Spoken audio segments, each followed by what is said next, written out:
চলো আমি তোমাদের আজকে বাচ্চাদের জন্য কিংবা তোমরা বড়রাও ব্যবহার করতে পারবে এমন একটা পাখা বানানো দেখায়। তো পাখাটা বানানোর জন্য আমাদের যেটা সর্বপ্রথম লাগবে একটা আর্ট পেপার। আর বাচ্চারা নানান সময় নানান পাখা কিনতে চায়, এইরকম টাইপের পাখা বানিয়ে দিলে কিংবা আমি আমার প্রোফাইলে আরও সুন্দর সুন্দর পাখা বানানোর ভিডিও তোমাদের সাথে শেয়ার করবো, সেই ভিডিওগুলো দেখে নানান রকম পাখা তোমরা বানিয়ে নিতে পারো।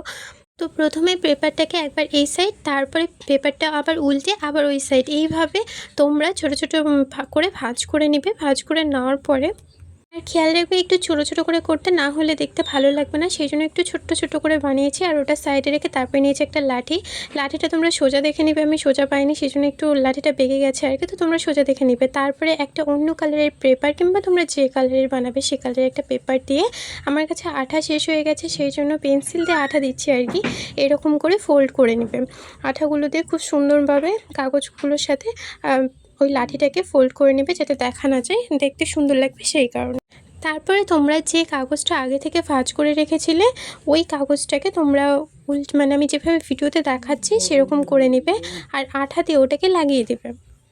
আর দেখতে যতটা সুন্দর হয়, হাওয়া কিন্তু খুব সুন্দর হয়, যেটা আমি ভিডিওতে প্রমাণস্বরূপ দেখিয়েছি। আর তোমরা অনেকেই এটা বানাতে পারো, আমি জানি ছোটোবেলায় তোমরা অনেকেই বানিয়েছো।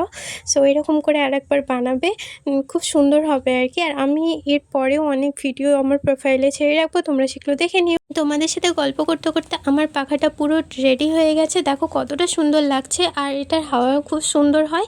সো এর পরের ভিডিওগুলো দেখার জন্য আমার চ্যানেলটাকে সাবস্ক্রাইব করে রাখবে। টাটা।